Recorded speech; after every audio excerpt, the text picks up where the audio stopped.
What is up, y'all? My name is Will, and this is the Restaurant Owners Uncorked podcast, brought to you by us here at Schedulefly. Schedulefly is simple, web-based restaurant employee scheduling software backed by legendary customer service. Every customer has my personal cell phone, and we also have a very low price point. We have not raised our prices since 2007, so everything else going up around you, Schedulefly has not.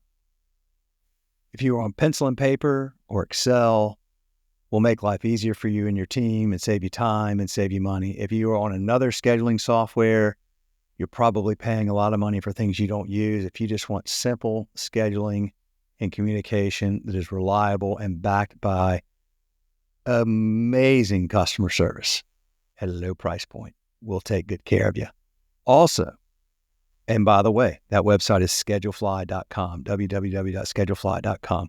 Free 30-day trial anytime you'd like. My cell phone, 704-906-2031. It's right there on the website. You can find it and call me anytime. Here we go with our episode. All right. What's up, y'all? Man, this is, well, what Joe just told me makes me even more excited to talk to him today. Well, Joe, go ahead and introduce yourself real quick. Yeah, I'm Joe Fontana. I'm up here in Chicago, and I own Fry the Coop. We have a little chain now of 9 restaurants. We specialize in chicken sandwiches, French fries, fry everything in beef tallow. And right now we're in the process of opening 2 more stores and building a commissary to support all the 11 locations. Dude, we're going to get into some stuff. First of all, you told me before we started recording that you've been listening to this podcast for a while, so I want to ask you about that. I want to ask you about beef tallow. I am super stoked to hear that.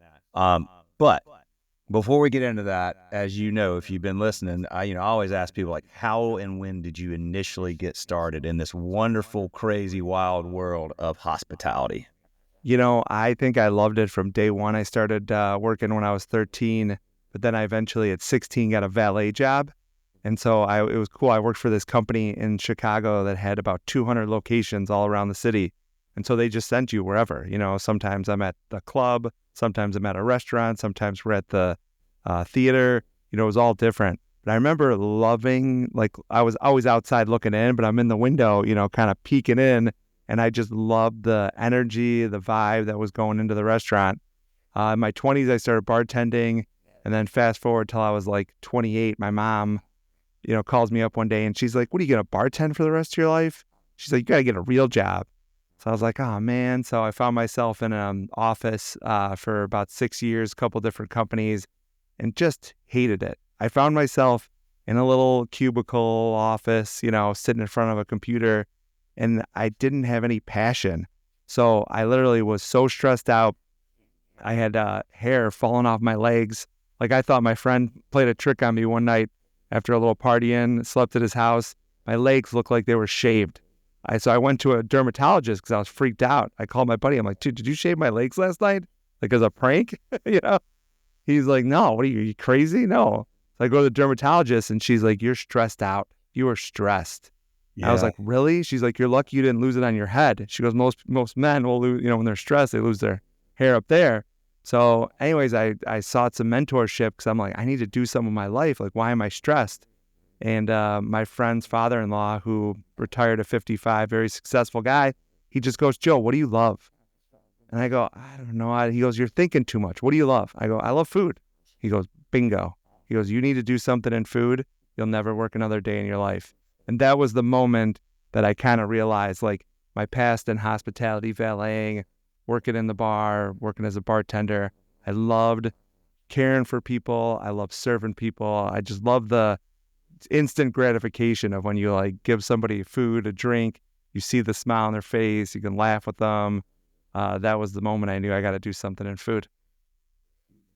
Wow, dude, I got to tell you, count your blessings. You got that great piece of advice, because it's so important to do something that you really want to wake up and do, where so many people dude, I mean, so many people, I know you know this, and I'm sure you count yourself lucky you got out from that. So many people just, the advice they get is, you know, hey man, like you gotta, like put in your time and, eventually you'll get up the corporate ladder, blah, blah, blah, blah, blah, or whatever. And it's like, screw that. Like, then you spend your life doing something you just literally don't enjoy. And I mean, that'll lead to mental health issues, substance abuse, like all kinds of like broken relationships.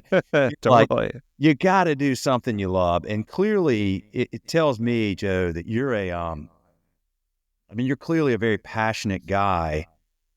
If you are stressed to the point of losing hair on your legs, like you need to be, he's right. Like, dude, you need to be doing something that you wake up and you are excited about, and you feel like you are, contributing to something that is meaningful to you. Like you're just not wired to work. I'm like that too. So just like, you're not wired to work in corporate America. I'm not wired to work in corporate America. Some people are. You're not. And so that's great advice that you got. Finding your purpose literally is something, because, the good times, the bad times, they come and go. But like when you have that purpose that, fuels you every day, like you said, you're excited to get up and do something, it's a game changer. It is. And so, okay.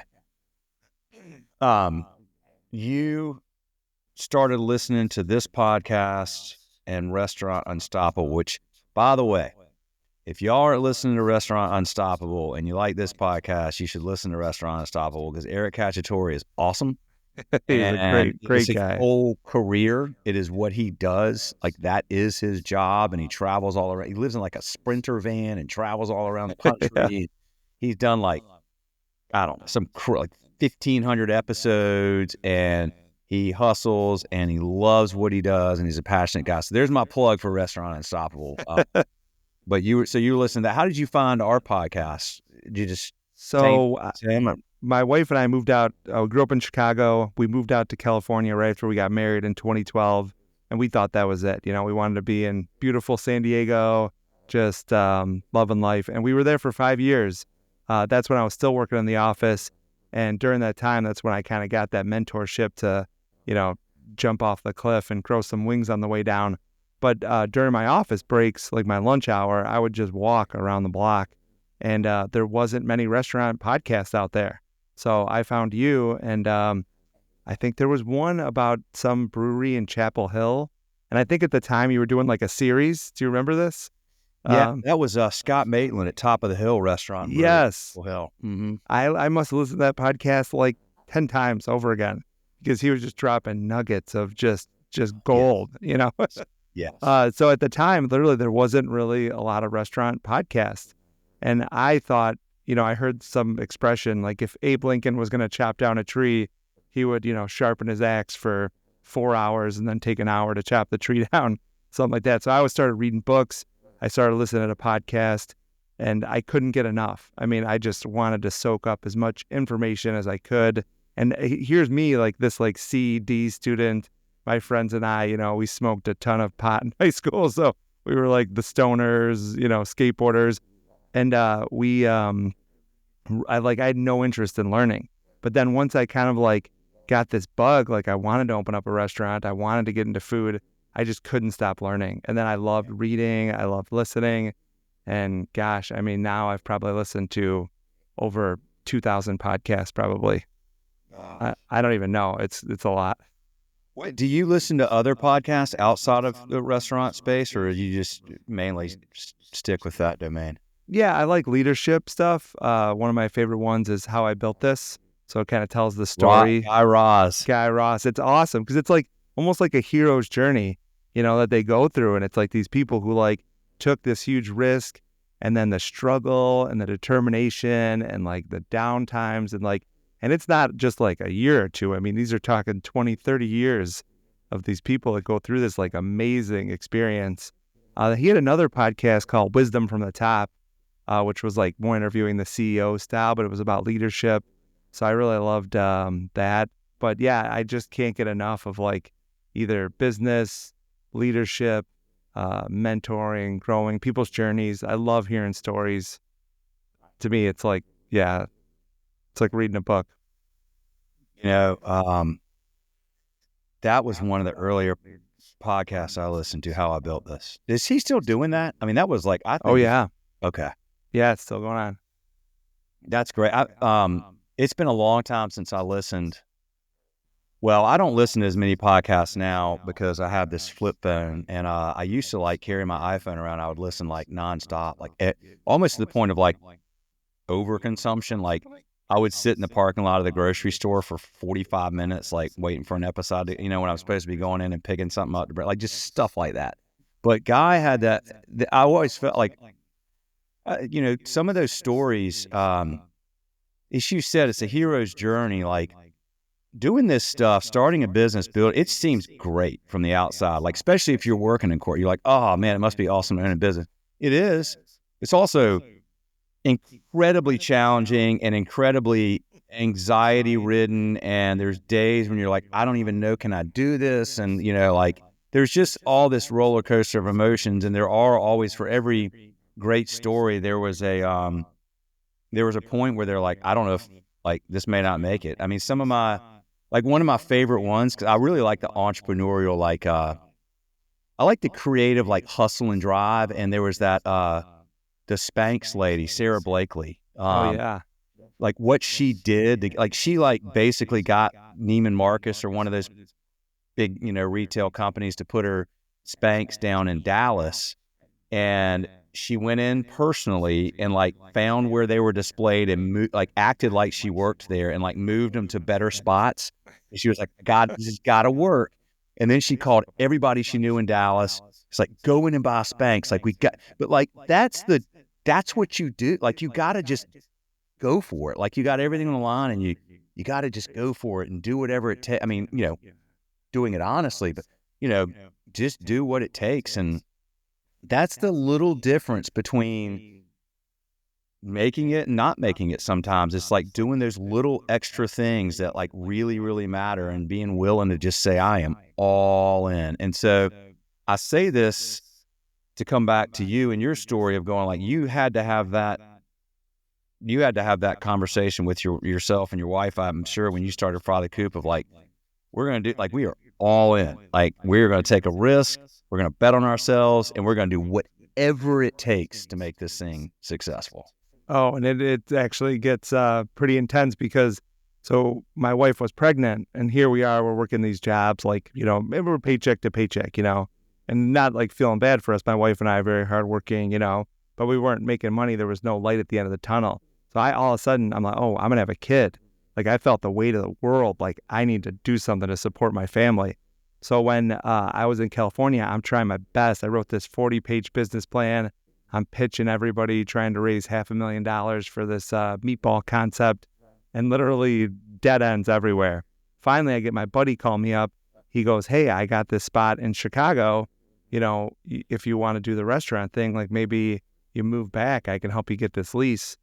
And so I had just bought our first house, just had our first kid, and literally was like, oh my gosh. And we were out in California. We were never planning on coming back to Chicago. I mean, beautiful San Diego. The weather is amazing every day. And so once, the cards fell and Fry the Coop concept came around, I told my wife, I'm like, hey, we have an opportunity to do this business, but we have to sell the house. We got to pack up everything. Now we got our second kid now by this point, just born or about to be born, and we had to move back across country. So literally sold the farm, moved the family all the way 3,000 miles back home, and literally jumped off the cliff. So I did risk everything. And to your point, I mean, I felt this serious idea that if we failed, my family was going to starve to death and die. It was almost it was kill or be killed. I felt like there was no plan B. Failure was not an option at all. Kind of like the Sarah Blake story, where she's going around doing whatever it took to make it happen. And that's really and I still feel like that way today, even though we have sales every day. I mean, I kind of have this idea that if we don't show up, it could all fail. It could all end tomorrow, You nailed it, dude. Got to burn the boats. Totally. You got to. It's the only way. Like it's every emotion comes with it, but if like to make it work, you really got to burn the boats and go all in. You know, one of the um, you mentioned Scott Maitland, and by the way, if you ever want, like I'm going to like I know Scott well.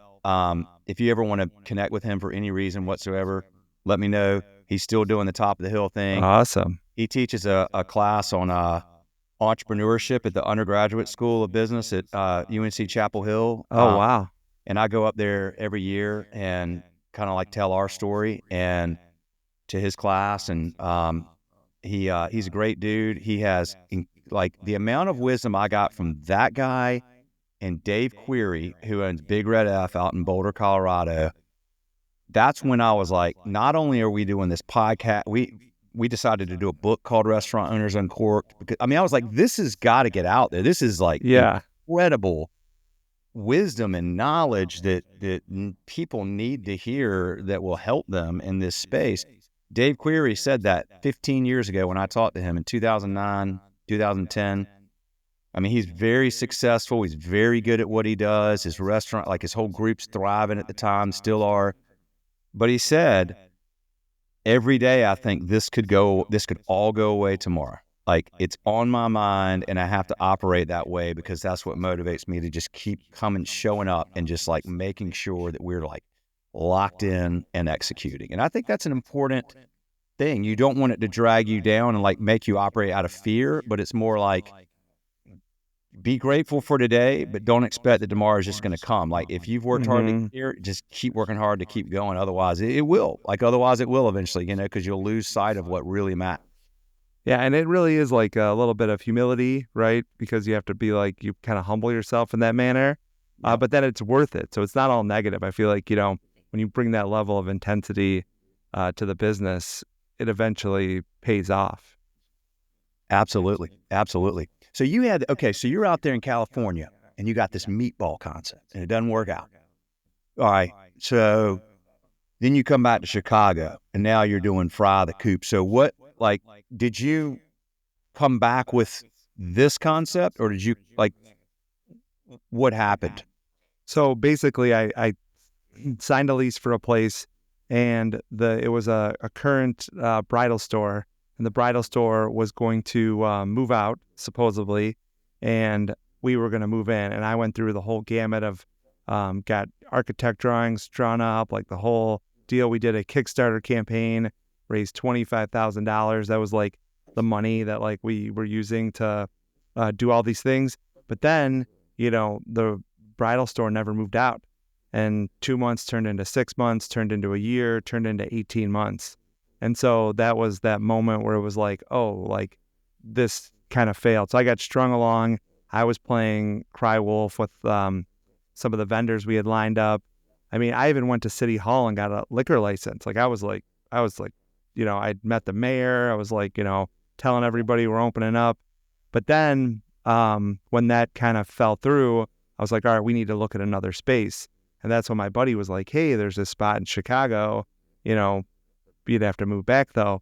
So when I flew out back home to kind of check it out, I thought, man, this is not going to work for the meatball concept. And he looked at me and he goes, because it's over the counter. And my meatball concept was more of a full service restaurant, wine club, very different. And he goes, well, is there something else you could do here? And during that time, I was addicted to these chicken sandwiches. There's this place in San Diego called the Crack Shack that had just opened up. And epic. I don't know if you've been there before. I had to take by that smile. Yeah, okay. The name. But these guys just nailed these sandwiches. And I was eating one day and I just looked at the manager. I go, hey, what is this thing? He goes, well, it's really kind of a Nashville hot chicken sandwich, but we gave it like a cute name. I was like, Nashville hot chicken, what is that? So I just became obsessed with this chicken sandwiches, fried chicken sandwiches, but for no reason, not like I'm going to open up a restaurant. I just wanted to eat it. I was like, I had one and I kept thinking about it at night. So I'm making chicken sandwiches at home. I was friends with all my neighbors because we all just started having kids at the same time. So I'm making like 20 chicken sandwiches, knocking on my neighbors' doors. Who's hungry? And I was just, at the moment, I was like obsessed with that. So when my buddy looked at me and he goes, hey, is there something else we could do? in this over-the-counter thing, I was like, I am kind of addicted to these chicken sandwiches right now. And so I went back to California and I started drawing up another business plan and didn't have the name yet, but I just started kind of putting some research together.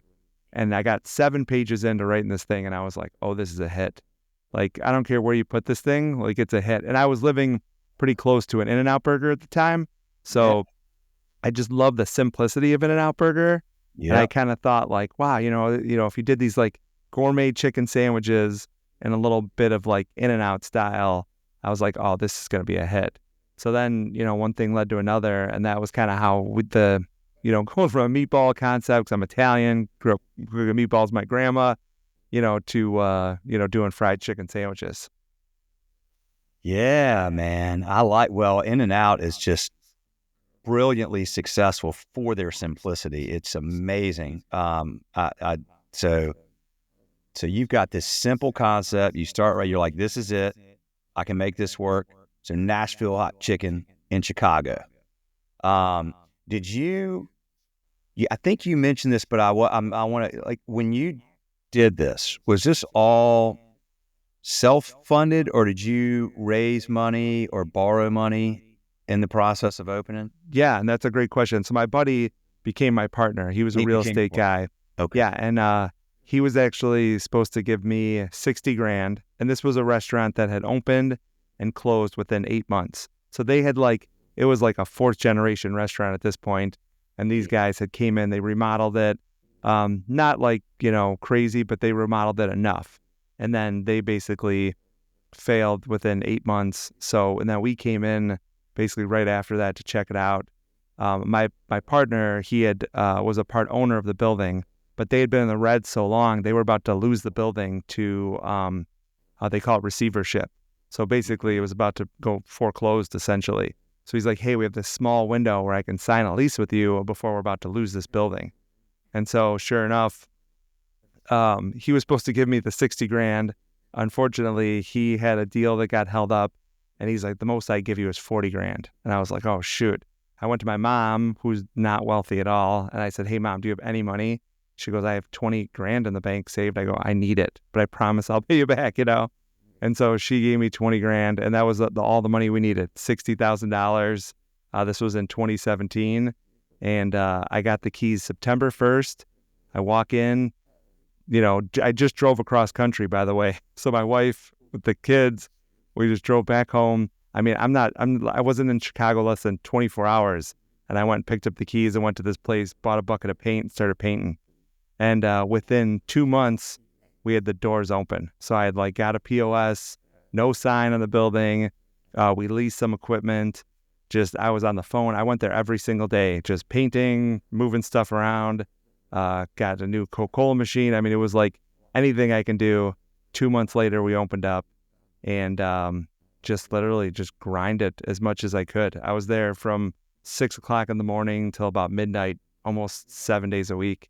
At one point, I literally put on a chicken costume and I'd stand by the street and just try waving people in, but anything we could. And I think what I learned during that couple months was that you just kill people with kindness. Like everyone who walks in the door, I just laid it on so thick, asked them who they were, where they came from. Just, that was my marketing plan, was just, treat every customer like gold that walked in. And sure enough, it started working. 1 customer turned into 2, turned into 4, turned into 10, to all of a sudden we had a little bit of a crowd.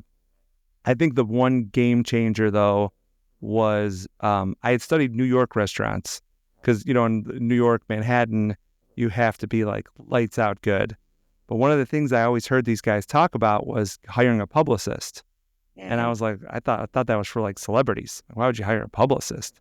But I kind of learned that these New York guys, the only way to stand out in Manhattan is you have to get on TV and you have to get written about. And that's the only way to get people in, because there's a million options and your rent is like $30,000 a month, right? So you have to get people in the door.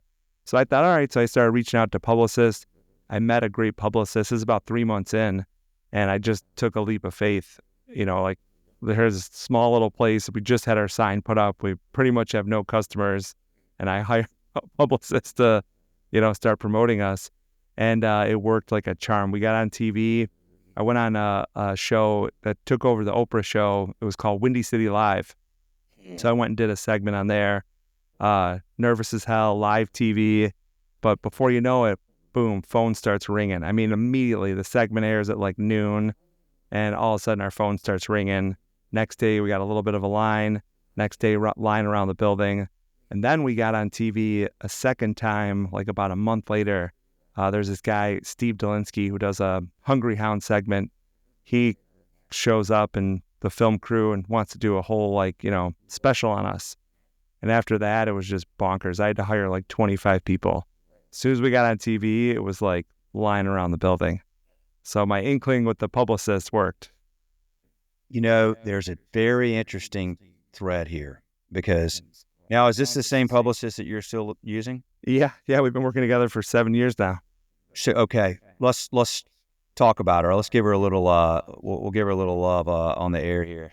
Oh, Rebecca Kussman of Betty Bomb PR, game changer for any really retail business. Even if you have a product, I think having a publicist get out there, it could be a game changer, literally. And it's not guaranteed too. You got to bring it. Another thing too is you got to be ready for when a publicist promotes you. You hear some of these stories about these companies that go on Shark Tank.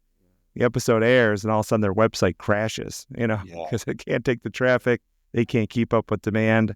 So you do have to be ready for it. But if something catches, it could be a huge turnaround game point. So here's the thing. You mentioned a couple of things that I've learned over the years from watching people that have publicists. Years ago, we went up to New York and did some short films with the guys at the Meatball Shop. And they were like kind of blowing up. Like they were on like an American Express commercial. They're I remember. Buddies. They got like this cool story and this cool place. They were using Schedulefly. We go up there, we make some films about them. I've got them in they were in our second book. But Michael, one of the partners, talked about how the importance of PR.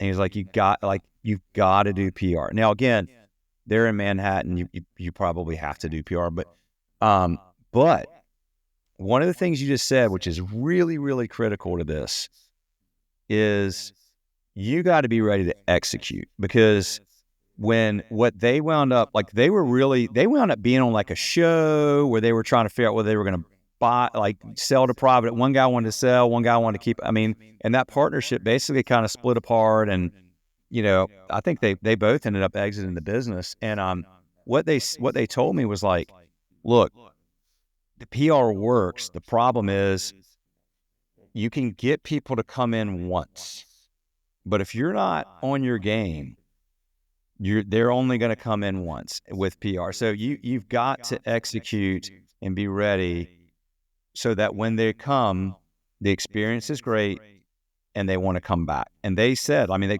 straight up, they were like, we grew too fast.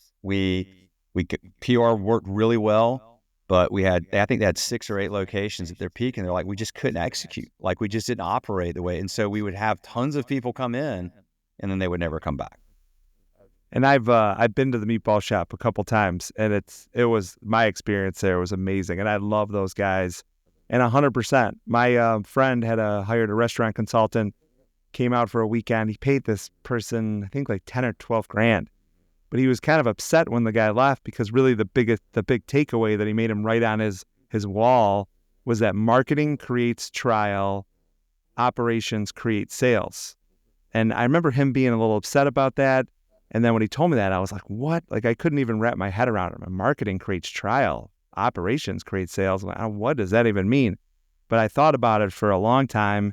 And now, just like you said, it is 100%. Like, you get someone in the door, that does not help your business. It's the operations that will have them coming back over and over and over again. In the restaurant business, you can't afford to have someone just come once. If everyone just came once, you're out of business. Yeah. You need people to come back over and over again. So the restaurants have to be run almost with like a military precision of operational skills to keep the doors open. Absolutely. Well, I'm glad we got a plug for for Rebecca. She's great, and I've enjoyed certainly working with her on my end, and clearly is very good at what she does. So, okay, so you're there. This was 17, right? So Yeah, 2017. Yep. okay, so you're there hustling, 6 a.m. By the way, some people listen to this podcast because they want to learn what it's like to be a restaurant owner, and they think they want to own a restaurant. I always try to make it really clear, like, just know what you're signing up for. Right? Like, it might be cool years down the road if you've gotten everything, and you've got a good team of people and you're kind of above the business, not in the business as much and all that kind of stuff. But to get from A to B is a absolute grind. And I don't know anybody that's been real successful in this industry that, at least when they started, was not there all the time. That's 100% right. And literally, like, I always tell people, minimum a year, probably 18 months, and more realistically 2 years of you just every single day. And the point for me was when we opened up the second location, I was just going back and forth from both. I'm on the schedule, and you're trying to save labor, right? So I'm working shifts. And one day I found myself portioning sauces. I'm portioning ranch, and I'm portioning barbecue and honey mustard into these little 2-ounce cups. It took me like an hour and a half to portion all these sauces. And I kind of stopped and I go, man, I could really be hiring a high school kid to be doing this right now. Doesn't really take any skills, but here I am, like, not growing the business, not working on the business. And I'm standing here portioning sauces where I could have paid somebody the time, $10 an hour, to do this job. And so that was kind of like a slap in the face. Like, all right, I need to get off the line. I need to get out of the restaurants, and I need to figure out how to, like, keep growing the business and working on it versus working in it. And that, took me 2 years to get there. Yeah. And you have to learn to let go of, like, control. You have to trust. I mean, that's a leap for a lot of people. 100%. Yeah. And sorry to cut you off, but even a year after that, I would try to go into the restaurants, and immediately you start seeing everything wrong, right? See the table's dirty. I see this customer needs help, and all of a sudden I walk in and I grab a rag. I start cleaning the tables, start talking to customers. Oh, let me jump by the line and I'll help you get these orders out real quick. Before I knew it, I'm like, oh, shoot. Like, I just couldn't help myself. So I had to actually get to a point where I would put my hands behind my back and I'd walk in the restaurant and I would hold my hand so I didn't touch anything. Yeah. And if there was a light that was off that should have been on, instead of me flipping it on and keep walking, I would go get the manager. Hey, just want to show you this light's off. It needs to be on. Every day when you come in, you got to turn that on the hallway, whatever it is. But I just kind of figured out that if I kept turning that light on and no one else was, like, it's not going to change. So I had to, like, force myself to not touch anything. And it's really awkward too, because, when you want to help jump into the rush right away, but you really got to, like, self-control to be like, hey, walk around, give some suggestions, but not really get into the grind. You're growing as a leader, and that takes getting uncomfortable. That's just really uncomfortable. All growth is it comes through discomfort, right? I mean, it's the same as, like, how do you make your muscles bigger? You go to the gym, you lift weights, it's hard, you're sore, and then your muscles grow, and then they adapt, and you get a little stronger, and you just keep doing that. It's the same with any way to, the only way to grow is just get uncomfortable. You talk about, like, the hero's journey, and there's a book that I really love called A Million Miles in 1,000 Years by Donald Miller. And have you ever heard of him or any of his? Oh yeah, the restaurant coach, Donald Miller. I don't think he's a restaurant coach. Oh, okay. All right. Then no, I don't know. He's like a brand storytelling guy. And all right. It was really interesting. So Donald wrote this book years ago called Blue Light Jazz. And it was like a out of nowhere, like, first book, bestseller. And so these guys are like, we want to make like, you came out of nowhere and wrote this book that just popped up, and it's the number one. Like, we want to tell your story. We want to make a film about you and your story. And the more time they spend with them, the more they learn about them, they're like, dude, you're boring. Like you don't have a interesting story. And he's like, well, what do you mean? They're like, so a story is, you know, basically a story is a character who wants something and has to overcome significant obstacles to get it. Like that's the story arc, a hero's journey. And so he realized, he's like, they're right. Like, and we write our own story. I mean, I tell my kids this, like, you're writing your story every day, and you can choose, there's things outside of your control, obviously, but like, you can choose the way you view things, and you're writing a story every day, and you want your story to be interesting. Like, a lot of people are scared to make an interesting story, and that's why they wind up in the quote safe corporate job, and like, it feels safe, but it's like, it's scary to go out there and do things like what you're doing, Joe. So anyway, that's just a big part of creating an interesting story and living that story and getting uncomfortable. But like, the times we're uncomfortable, we learn and we grow, and our story just gets more interesting. So what your story is, I'm sitting here going, okay, man, like 2017, big risk, family moves there. I mean, dude, all the stuff that I have a wife, I have kids. Like, I can't even imagine, like, you started, like, holy cow, that's when I would be losing the hair. But it's amazing what you did. So then you go in there, and obviously you figure out something that's working. You go to the second location, and you figure that out. And then how many did you say you have now today? We have 9 stores right now open. Okay. Are those all corporate, or is it franchised? Oh, yeah, no, we own all of them. You own all of them. Okay. Yep. Is your growth model to just to grow through ownership, or do you plan to franchise? Or we have no plans to franchise, and I just want to kind of own our Chicago market. So our goal right now is to open up 75 stores that we'll own, and that's our audacious goal, is to get to that 75 store all around the Chicagoland area over the next 10 years is the goal. 75 next 10 years. Why 75? We're in such a great market. The Chicago market has got over, I think in the city, it's 300 neighborhoods, suburbs at another 100 and something. So it is like 400 plus neighborhoods, And then you have Milwaukee, you got Northwest Indiana. There's some college towns around. But I go, how many stores could we open up in Chicago? Is it 20? Is it 50? I just didn't know. And so I thought about a concept called Potbelly that started here. Potbelly now has like 400 locations, but I was curious, how many do they have in Chicago? So I looked it up, and I counted 77 restaurants in Chicago. And I thought, wow, like it's not like Starbucks or Dunkin' Donuts where it's on every corner. You got to bump into a Potbelly's everywhere. They're just in, pretty much all the major neighborhoods. And I thought, okay, 75, we can get to 75. And a lot of it was also working backwards. So, our stores do about $2 million on average. So if I have 75 stores, that is $150 million in revenue. And if we can do 15% profitability, that's $25 million. And I've learned that in order to take a company public, you should be around 25 million in EBITDA.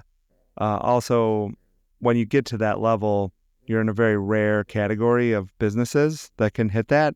And so the value of the company is worth a lot more when you get to that 25 million in EBITDA, because you could either, take it public, you could sell it, you could, have enough money to live on, you could definitely take care of your team with that much cash, growth possibilities.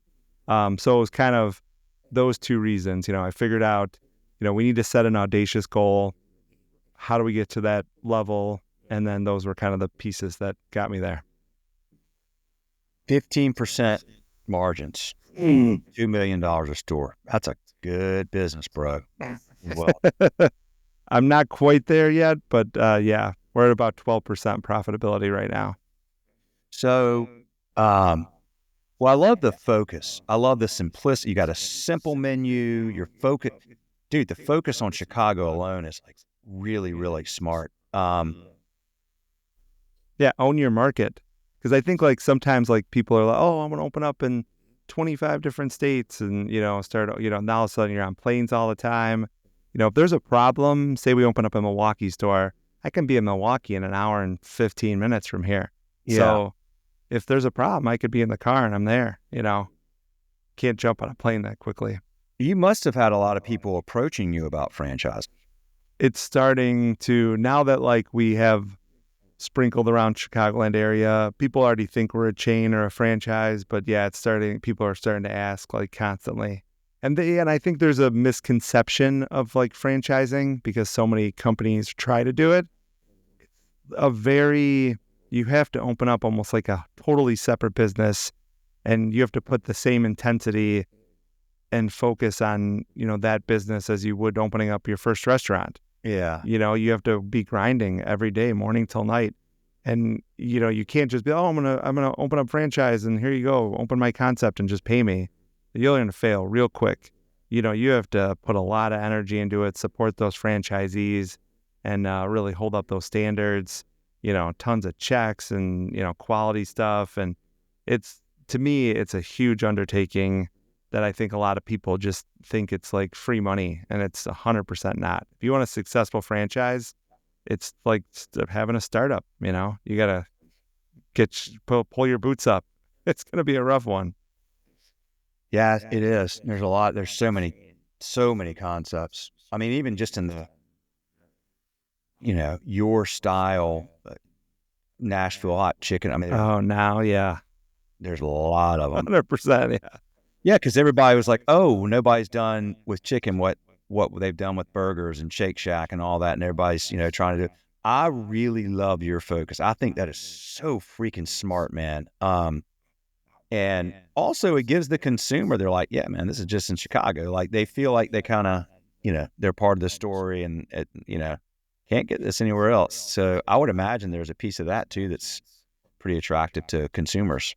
Oh well, talking about living by an In-N-Out burger, I saw like, and especially there's one right by LAX that's like, lying down the street. It's kind of a famous In-N-Out burger because everybody either when they're flying into LA or flying out, they're trying to either get In-N-Out right when they fly in or before they leave. So I always thought that'd be a dream come true if like someone comes to Chicago for a visit, that like Fry the Coop has to be on the list. Oh, we have to stop at Fry the Coop, while we're in Chicago, kind of thing. So that's kind of a goal of ours one day. Well, getting back to our buddy Guy Raz and how I built this, one of my favorite episodes was the guy. Did you hear the one with the guy who's like fourth generation family business owner of Yuengling beer? Yeah, I have listened to that. It's been a while, though. You might have to remind me. I mean, he probably did that in like 2012 or 14. It's been a long time. But what I loved about that episode is, so I think he's fourth generation, and they are out of Pottsville, Pennsylvania, and Yuengling is only on the East Coast. Like you can't get Yuengling in Chicago, if I'm not mistaken. Have you ever? Am I right? Like. I'm pretty sure you cannot get that in It's Chicago. only on the East Coast, unless something's changed. And it's been a long time, but here's what he said. He goes, "Guys, like, I have to ask. I love Guy because he's like never run a business, so he's like, that's the part where I'm like, yeah, this guy's never run a business. He doesn't. True. But he's like, I don't get it. Like, why don't you just sell your company for billions of dollars, which you could do right now? I mean, they're the largest remaining U.S.-owned brewery. Yuengling is. Wow. The other ones are owned by, multinational or foreign companies. And the guy's like, well, Guy, why would I want to do that? He's like, because you'd have billions of dollars. And he's like, well, then what would I do? He's like, I don't know, enjoy your billions. He's like, Guy, look, dude, I get up every day, I wake up, I drive like 5 minutes to my office. I love what I do. We are just getting warmed up as far as I'm concerned. We are only on the East Coast. Like, we could do this for, and he's like, my kids are getting involved. They'll be fifth generation. He's like, I'm not exactly hurting for money. Like, I'm okay. Like, I got all my needs taken care of. But if I sold it, then what am I going to do every day? Like, I like having the purpose of waking up and coming and still building this thing. And guys like, well, also, you're only on the East Coast. Why don't you put a facility out in Denver and grow out? And he's like, hold on, why would I do that? He's like, well, because you could grow. He's like, God, we're only on the East Coast and we're still in only like 25% of the markets, whatever it was. He's like, we're good. But then what happens is like Yingling becomes this thing where like you can't get it unless you're on the East Coast, and you come and you're like, oh, this is this East Coast, so that having and this is why like it'll be interesting to see what you do, Joe. Like when you get to the 75 and you're churning out 25 million in EBITDA, like, do I sell? Do we go public? I mean, going public, like, woof, that's a whole other world. Totally, yeah. Or do you go, wow, like I'm able to pay myself well, pay my key employees well. We've taken over Chicago. Now let's take this, I mean, like when you say Chicago, I guess greater Chicago, you get Milwaukee, whatever, like this footprint, and like concentrically build it out in circles where we like have tangential brand awareness, but we grow, and then you become like the Yingling, like like, yeah, I could sell it, but like I'm good. Like it'll be interesting to see. There is no right answer. It's just that everybody has their way of going about it. But I always thought that was a cool way that guy, my kids are involved now. Like, maybe their kids will one day. Like, we're just going to keep doing this. We're having fun. And when you're saying this, it reminds me, and this had a big impact on me too. It's called Small Giants, the book, if you're familiar with it. I've heard of it. I haven't read it. It's fantastic. And one of the ideas in there is businesses that choose to be great instead of big. And that's like, instead of being like, oh, I'm going to put Yingling beer all over the world. It's like, hey, no, we're growing this thing slowly. And In-N-Out is kind of doing that same thing, where they open up, I think, 6 stores a year. I mean, Raising Cane's, as an example, is on track to open up like 150 stores a year, which is bonkers. But in the book, there's a great business in Ann Arbor, Michigan, Zingerman's Deli. Oh, yeah. And it's the whole Zingerman story, which I love because they had an opportunity to open up their Zingerman's Deli in every airport across the country. And they kind of did some soul searching, and they go, well, I don't want to show up to some airport in San Francisco and find some half-ass run Zingerman's that's just sad, and there's no hospitality, and it's just whatever. So they decided, we're not going to do that, and they just decided to grow their small businesses in their small town of Ann Arbor, Michigan. And now I think they have like 30 different businesses there. The businesses all are strategically like set up to like help out the other businesses. Like one of them's like a bakery, one of them's like bread baking, and then the other one's like a sweet shop with like cakes, cookies. But then those, not only are they great for the town, they also supply the bread for all the restaurants and the cookies for all the restaurants. And so they've done that, and they made the choice to be great instead of being big. And I think that's what we want to do in Chicago. And to some people, 75 stores, $150 million a year business, like that's a big business. But in some respects, it's still, like I said, I can beat all the stores. I could drive, from store to store in Chicago and make this great little business here. I think that people that focus on being great have the byproduct of many options financially. And I think options is where you want to be in life. But you get there, the least or the most likely path in my mind is by focusing on being great. Like that's it. That is, he could sell Yingling for billions of dollars. Yvonne Chouinard could sell Patagonia for billions of, like they were all, it's like the focus on just being great. I mean, Zingerman's is, I know so many, like they have, like you can go up there and train on their, like you can go pay money. I think they have like a school. Totally. Yeah, that's one of their businesses. I mean, like how freaking incredible is that? Like that's got to be really cool to be a part of something so special and unique. And, talk about waking up every day and being like, I love what I do. Like that, being a part of a great business, you're going to love what you do. 100%. And here we are talking about Zingerman's Deli is a 1,300 square foot little deli, and here we are. I'm in Chicago, you're in the Carolinas, and we're talking about this little 1,300 square foot deli. But that's how much impact a great little business can have. It's amazing. It's amazing. I love that. So, well, first of all, look, congratulations on, I mean, you just like on, I mean, you, dude, again, like bold move. You like selling the house, packing up, wife's, wow, like that's impressive. But you've clearly got a very clear focus and vision. And, I remember, the best business advice I've ever gotten in my entire life.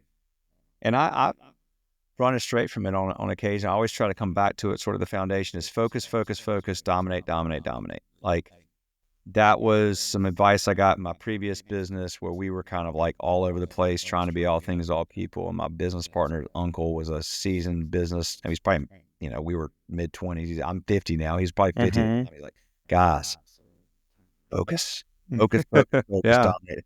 And that's what you're doing. You're focused on Chicago and you're going to dominate that market, and like it helps you avoid decision fatigue and like, okay, like, just like, this is what we do. This is how we do it. This is our audacious goal. This is what we're going to accomplish. So when people are calling like, hey man, I know you're doing that, but I really want you to franchise and we want to open up the whole Texas market. You're like, that's not what we do. Like, thanks, but we're good. Like that really helps with clarity of purpose, and gives you the ability to just like spend your time and your energy and your mind power on like a very clear path, man. I think that's like for those listening, for whatever my opinion might be worth, I don't come across many people that are really successful in this business that don't have that really clear focus. Yeah. And it could be whatever you want, right? It doesn't that's my goal and our focus, but what is your focus? And then when you have that and stay on that path, make that your North Star and just keep it clear. Yeah, it may be that it's not to say don't franchise. Like it may be that you're like, I want to franchise and this is what we're going to do and this is how we're going to do it and we're going to keep that focus and we're going to whatever it may be.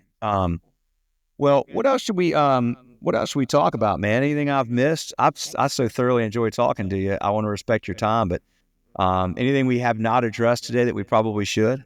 I think there's a great lesson that I'm learning currently is going from 1 to 5 restaurants is, I don't want to say easy, but it's easy enough to where, I can be at all 5 stores. I know everybody's name. I can go in and out to them. Also, the administration with 5 stores is very doable, what I learned is once you start getting 6 restaurants, 7, 8, now we're at 9, a little over 200 employees. Our administration and our back end office is so complicated now. And I kind of screwed up in the beginning by not really putting in the systems and processes that we should have had and that we're now kind of having to backtrack to do. Because we have one of our restaurants is 4,300 square feet. We use the back of it like a commissary now. Okay. We're building a real commissary coming up this summer. But now we are, prepping food in a central kitchen, and then we are internal invoicing our restaurants. So intercompany invoicing, we have so many transactions. Each restaurant probably has over, 300 bank transactions. You start adding those up. I mean, that's a lot of debits and credits in our bank accounts. So I think like anyone listening, start working on source documents, which is, your invoices, making sure that you have systems around the back end office, get the software needed to, get those systems in place. Because then as you grow, you really need those more exponentially once you get to different levels, as you keep going. And I think that was something that I kind of screwed up on. And I wish I could have gone back, and I always thought, oh, well, our vendors love us. Like they're, what do I need invoices for? I just put everything on auto pay. And if there's a problem, they'll make it right with us. And when you're not paying attention, they start realizing, oh, this person's not paying attention. We can just keep billing them and charging them whatever. And so I think when you put those systems in place to really monitor all the numbers. And the restaurant business too. I mean, they would talk about small margins, Yeah. Well, It's if you're really, doing 12, man, that's impressive. yeah. And like, think about it. That's us like watching the numbers like a hawk, Yeah. and now we have a whole office of people making sure that that's cared for, and we're getting better at it. But it's a lesson I wish somebody would have told me. I don't know why. Like I said, I listened to thousands of podcasts. I never heard anyone talk about the importance of invoices and really getting them all into one system and What do you making use for sure. that? What system do you use? Now we use Extra Chef, which is Extra Chef? it just got acquired by Toast not too long ago. Yeah. And so, Is Toast your point of sale? yeah, Toast is our point of sale. It's Okay. really easy to use. We're growing with them. They keep getting better year after year. But they bought this Extra Chef thing, and it's a way to monitor your inventory, get all your invoices in there. There's the product catalog, and then the recipe manager, all in there. So every time we sell a sandwich, it deducts 1 chicken breast, 4 pickles, an ounce of mayonnaise. It deducts all your ingredients.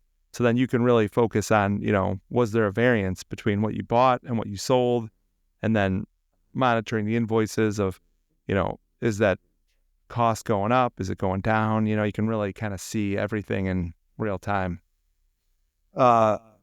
Okay. So that is a very, very important piece. That's amazing that all those podcast episodes, nobody really got. So Nobody, not one. I was like, what? Yeah, adding that in there. Okay. So, well, there's, do y'all have a lot of phone orders or like? It's less and less as the years go on because online ordering has been so popular now. And I think it's like they're making it really easy. We're actually about to do an app that Toast does. And so it makes it even easier because it becomes like Amazon where your credit card's already in there. You just have to put your order in and press, send, and boom, it's ready to go. So that's like probably a lot of the orders now. But of course, the older generation, they want to just call. Even me too. Sometimes I'm driving around. I don't have time to put an online order when I'm in the car. So I'll call the restaurant. Hey, can I put in a phone order real quick?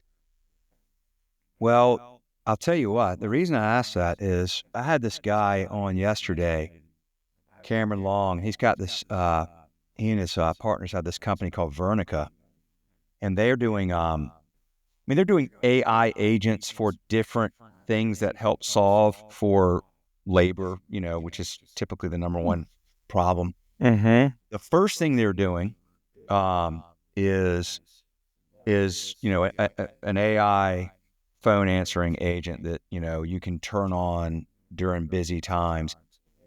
And one of the things he told me I thought was really interesting, because you think like, well, yeah, but like people aren't calling as much now, like they're gonna be calling less and less. And he's like, actually the data shows that I don't know all the generations, whatever the youngest one is now, whatever they are, because you can talk faster than you can type or manipulate a screen, they actually, like, they're doing a lot, like they'll talk into their phones and stuff like that. So the trend, they believe the demographics are going to switch where people are, like they're driving somewhere, they don't want to text, they want to order, they, pop their phone and say, hey, and they call a place and I'd like this and this and this, and I'd like it to be ready.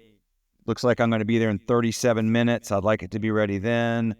And what Cameron was saying is like the AI agents, they learn your everything, right? Like, and they learn it fast, and they learn like all the permutations of like different types of, I want this sauce or that sauce or this side or this many, or do you, you can ask like, do you do this? Do you do that? So that's scalable training versus like the new hire that just came in. That's like, I don't know. Let me find out. And so I thought, it's pretty interesting. And if that trend does hold up, that next generation is actually using voice commands, seems like a pretty cool thing. I've actually heard, they gave me like a sample number and I called a place and like went through the whole order process and just crushed it. And it's weird. It worked? Awesome. Yeah. And it's weird because I'm always like real skeptical of like, I don't know, like, do I really want to talk to but it's getting so good. Mm-hmm. Like And you can even go like, hey, tell me about this. Like maybe me or you, because we're old, like I'm 50, I might go, man, like, tell me about this place. And like, they'll tell you the history of the place and like how it was started and like, what are they good at or what are they focused on or something like that. Like if you are interested, but then you're like the young person, it's like, I'm driving, boom, done. Like, I want this. I'm going to be there then. Like, can you do this? Can you do, okay, cool, thanks. Like, done. Like, pretty freaking cool. I found that to be really interesting. No, and one of the problems that we have right now is like labor is so high, so we need to run the leanest labor we can possible to run the stores. Yeah. And that means we don't have extra people running around to grab the phone every time. Our voicemail actually says, if you're getting this message, it's because we're in the restaurant helping customers currently and we can't pick up the phone right now. And I'm so sorry, you can put an online order, but we probably miss a huge chunk of revenue because we can't get the phone all the time, I always, if there's a line of people out the door and your line cooks are rocking and rolling, making food, like no one's picking up the phone. And we get a lot of complaints. People will say, I called the restaurant, 20 times, no one picked up. And I hate hearing that, but it's like, well, we're trying to keep the prices down as low as possible. I can't just hire somebody to sit there by the phone. So technology like that, music to my ears, and I can't wait till it gets better because you hate that, like, where you call the automated thing and they're like, can you repeat that? And you're like, no. And they're like, I'm sorry, please press 1 for main menu. You're like, Jesus, Mary and Joe, It's like, feels like you're just going. But as it gets better. You're used to, this is like light years. It's like talking to a person. It's weird because we're not used to it, but it's where we're going to get. Because obviously, if you can deploy something that isn't going to be tired, stressed, can't answer because and that's the thing he was saying. He's like, look, you got places that like you can't even, if you call and somebody doesn't pick up in the first few or they put you on hold for more, like you'll probably move on. And so this can process 15 different people calling at once and do a really good job with it, and, without an attitude or without sounding like, I'm sorry, I can't hear you. Like out in here. Like, I mean, my daughter told me like last summer she worked at a pizza joint and, this is the other part of this. God, I need to go work for Veronica. Geez. But I love this stuff. I thought it was so cool because, so my daughter works at this pizza place. She's a hostess. She was 19 at the time. And she's like, I'm trying to seat people. Phone's ringing. I have to get the phone. People are like upset because I'm talking on the phone. I can't hear people because it's loud. People get mad. And you add all that, Joe, to the fact that like, I mean, my kids are 20, 18, and 15. The cumulative number of hours they've spent in their life actually talking on a phone is like just nothing, right? Like they don't talk on the phone. They didn't grow up with a house phone. They just don't know how to do it. Everything's text. And she was like massively uncomfortable. For me, I'm like, hey, discomfort leads to growth. Like, that's good for you. But she's like, I hated it. Like I didn't like it. And I didn't think it was good for the customers. I didn't like having to, so that's where I think of stories like that. I'm like, man, shoot, like these guys might be onto something. Yeah, I love that. I'm going to check that out because honestly, it could be, the better it gets, it's a game changer. That's a game changer to me. If you want, I'll connect you with Cameron. He's a great dude. I would love that. Yeah, he's actually here in North Carolina too. And we had talked a bunch of times, but when I have somebody that can drive, where I don't have to do it over the computer, we go to the studio that my buddy owns. So we recorded in studio yesterday and great episode. Went out and had lunch, talked for a long time. And like, just to, like these guys are, the thing I always get concerned with, there's so much freaking restaurant tech and like, we have a lot of customers. So a lot of people are like, hey, we'd love to get connected with some of your customers. We've got this, but I'm like real careful because I don't want the, we got a bunch of VC money and we're going to go with this hard full court press sales. You're not calling my customers with that stuff. Like I got to trust you. I want to make sure you're going to treat people right. If you're doing things right. So I got that clearly, like that was the key for that. I would never even introduce them otherwise. But anyway, so I could connect you with those guys at Vernica for sure. I love that. Man, thank you for the time and the just energy and positivity and telling, look, hey, y'all, if you've listened to this podcast and Restaurant Unstoppable and thousands of episodes, you may have just heard for the first time something that you better figure out soon, so you don't have to figure it out after the fact. So great piece of advice from Joe, and just great focus. And man, like I'm proud of you, bro. Like, it's really interesting because you said, like, in high school, like, yeah, below average student, smoking pot, hanging out, not motivated. I've come to learn that everybody's got a button. And if they find that button and they push that button, they will turn from apathetic, I don't care, into like dog after a ball. And that's what you found it. Yeah. God gave you great advice and you found that button and you went from that to like hardworking, disciplined, focused, like building something. I mean, that's awesome. And I say that only because, like, I think as parents, and you'll see this as your kids grow, the more they grow, you're always like, whether I mean, in the back of your mind, you're like, I don't know, man, with this kid, am I getting something? Like, why doesn't this kid care? Like, I got one kid that does and one kid that, like, what are we doing right? But it's like, they just need to, like, they're going to find their passion. They just got to find it. It's going to take longer, and it's okay. If school's not interesting, like, big deal. So many people that are successful in business weren't great students, like lots of people. Oh, yeah. I think the majority, right? Like some of the most successful dropped out of college because they started Facebook or Microsoft or whatever, like Totally. So all good if if you're young and you're like, it's all good. Find your passion. If you're a parent, and steer them to their passion. Like, they're going to be okay. They just got to find it. So 100%. It's honestly been a super honor to be here and talking with you and be on the podcast. From 10 years ago to just having a little business plan in my hand and trying to learn, having, nothing, to, now being on the podcast and having almost 10 restaurants here is an honor. Great story. We'll do it again as you grow. Next time I get to Chicago, man, I'm going to reach out. I want to come have some of your chicken. Oh, I'm sorry. Do you have to go, or can we talk for 5 more minutes? No, I'm good. Beef tallow. I want to talk about beef tallow. Oh, yes. Because here's the thing. My short, quick story is I had autoimmune stuff, GI stuff, blah, blah, like, went through my, like, trying to figure all this stuff out. And part of this journey has been, I actually eat a lot of beef, but B is I learned about like these high margin industrial seed oils. Yes, they're cheap and you can serve cheap food with that, but I don't think that stuff is something you should be putting in your body in volume. And then I hear more and more people are cooking in beef tallow, which is why McDonald's fries were so great back in the day. That's right. Now they're not as great, and they were so great because they freaking cooked them in beef tallow, and they got run out of that because some guy put this big campaign saying beef, fat's bad, and big McDonald, they blinked and they stopped using it. But sorry for all that, but I'm fascinated with this topic. I'm glad to hear you're cooking in beef tallow, but why is it that y'all do that? I was lucky enough to find, going back to listening to podcasts, somebody put out a podcast, this writer, and the podcast it's a revisionist history.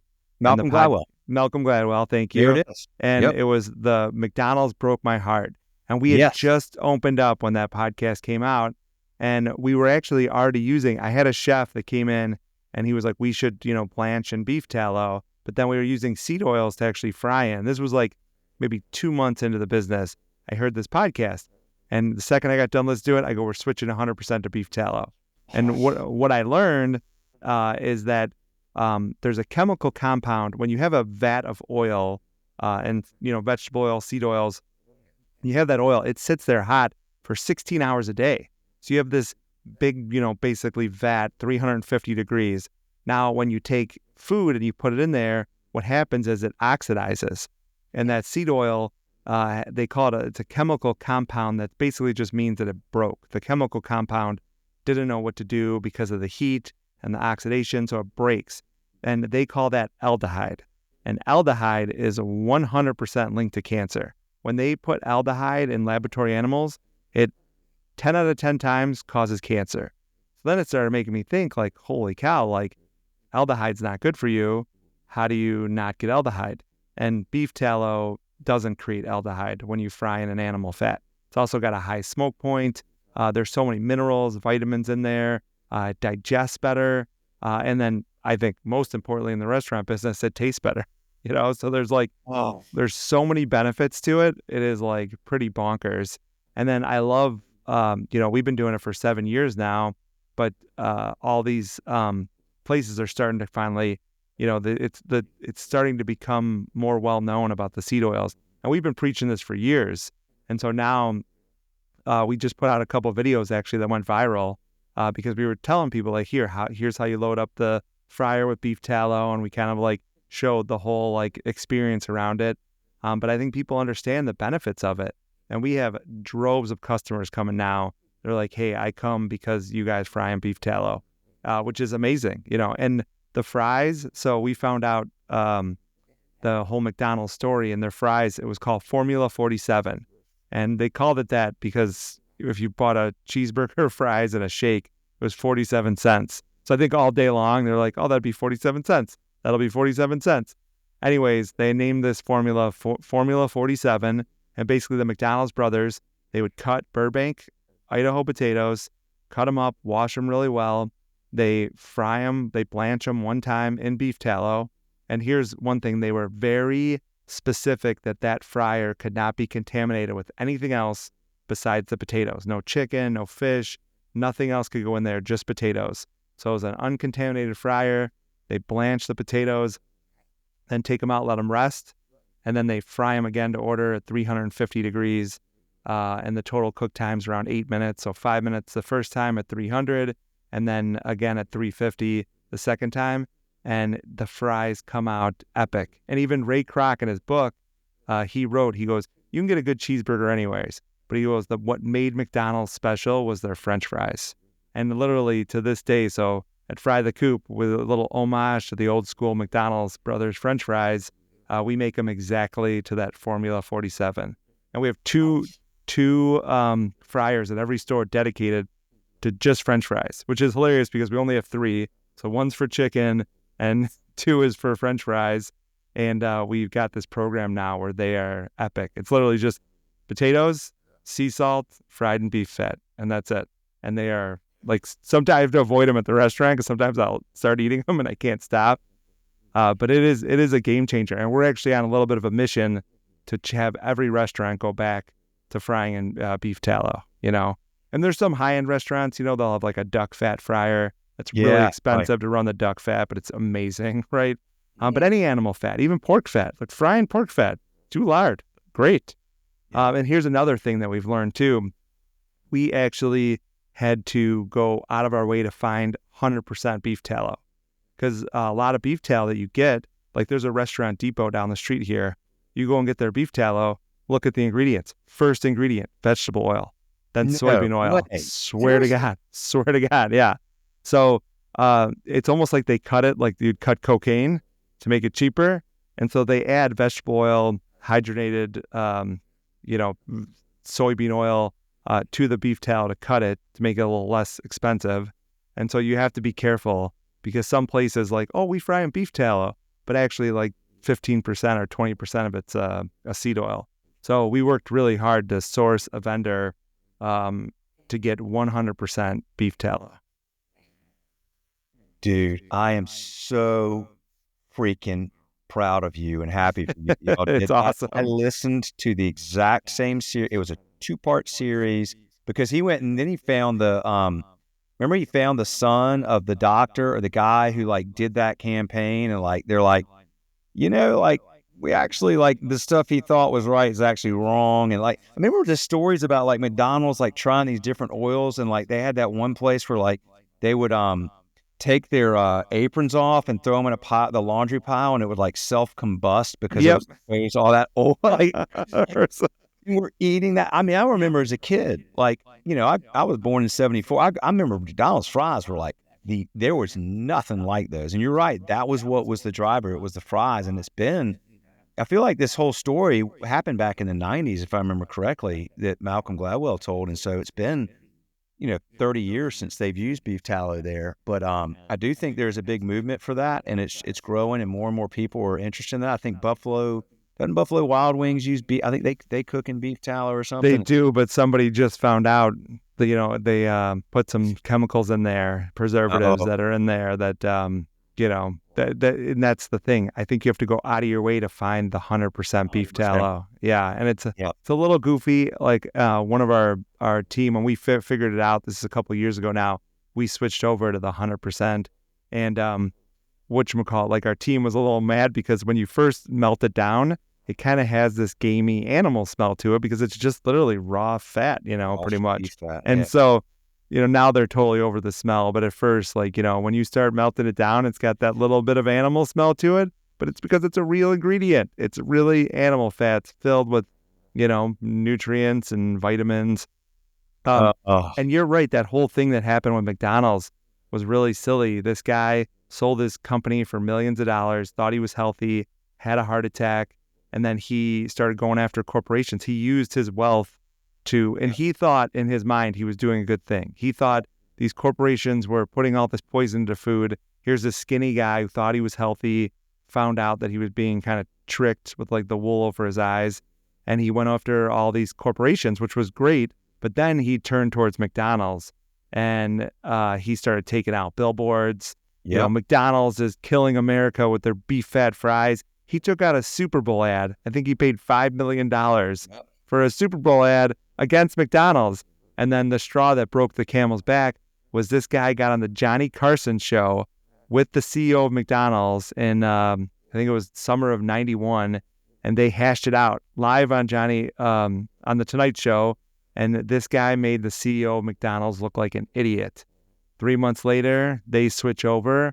And then after that, everybody followed suit. Burger King, Wendy's, all the chains all switched over to follow him. And it's a shame because had they would have stayed on that track, it would have been more healthy for America. Much They just more. didn't know. They didn't know. There's a medical term called iatrogenics, which is doing harm while intending to do good. Like you go and somebody does a surgery and they get an infection and die or whatever. Like, that to me was like business iatrogenic. I mean, that guy genuinely believed, but that's the problem. Like he believed based on flawed evidence. That's when we thought that fat was bad for you. And, the fact of the matter is it absolutely wasn't. And so you're right. And the thing is, no social media back then. So if you're the McDonald's CEO and you get crushed on, like you almost don't have a choice. Like you can't really, it's hard to come out from under that kind of campaign with no way, without just, tripling down and spending gazillions of dollars to try to educate the public when you're not even 100% sure yourself and there's conflict, blah, blah. And that's a bummer. But what an opportunity for you, Joe, and the team at Fry the Coop to educate the market and be like, and quite frankly, probably serve fries that are like crack and people want to keep them. They're freaking good. Like I want to come to Chicago even more now just to come have fries because I haven't had anything like fried in beef tallow in forever. I always tell the restaurants, I go, if you do it for any other reason, just do it because it tastes better. Just freaking good. We just put out this video about the beef tallow thing. It got it's up to 1.5 million views. I'm talking like a week ago. And so it went viral. But so many restaurateurs are DMing us saying, hey, where's your supplier? I got a barbecue place. I'd love to switch over. And I've been just responding to all of them. Here's where you go. Here's what you got to look for. Call me. Here's my phone number if you need any advice on how to do it. So I think it's happening. I've converted maybe 4 or 5 restaurants in Chicago to switch over. And it's great. So we're on a mission. I'm glad you remembered to talk about that. I remember to ask you about that. I love that so much. I have got, dude, I can't tell you how many buddies of mine, they don't listen to this podcast because, they do whatever, but we're all into this stuff. I'm going to send this clip from this segment to all my friends because we talk about this stuff all love it time, diet and fitness and because that stuff really does make a difference. And there are a lot of people in our country that have autoimmune diseases or they have inflammation or they have these things that they can't figure out. And then they go and the doctors don't really know. So then they put them on a prescription and there's all this medicine. And all at the end of the day, it's like, it's like putting, I was teaching my son the other day. He's like got his driver's permit and we went to the gas station. I'm like, all right, we're going to pump gas. And I was like, here's our options. And I was like, and don't ever do that one because that's diesel. And if you put diesel in this car, we're screwed. Like, don't care if you put the too expensive one in there, but don't put that one. I feel like, we're putting a lot of stuff in our bodies that like cause them to start to like break down just as bad fuel would in a car. And yeah, I'm really proud of you, Joe, and thankful for you. And please tell your team that because y'all are doing something. It's more important than I think most people realize because we're a sick country. There's some crazy percentage of our population has, type 2 diabetes or they're pre-diabetic. There's there's all this stuff and we just flat out don't have to have it. We just don't know. And we need different constituencies from restaurants serving food and educating the market on why we use 100 and I'm glad you said that, like 100% beef tallow, not quote beef tallow. And then you need like, I listened to like Casey Means is this doctor I've been listening to. She wrote this book recently. She's a Stanford educated doctor that was like the whole medical system is a joke. Nobody knows about what we're putting in our bodies. That's where all of our energy comes. So we just need that. And that's my long way of saying thanks. And I'm glad we talked about it. And I appreciate this whole episode a lot, dude. And I think you're an awesome guy. And I will, I've been meaning to get to Chicago. My wife's never been. This gives me another reason. So when I'm coming, I'm going to call you, man. I want to come. All right. Restaurant show's coming up in May. Good excuse to come out. Yeah. Good time to do it. Love it, man. You're welcome anytime. We'll roll out the red carpet for you, Will. All right. We'll another plug. Rebecca Betty Baum is her PR firm. Is she just Chicago? No, she's not just Chicago.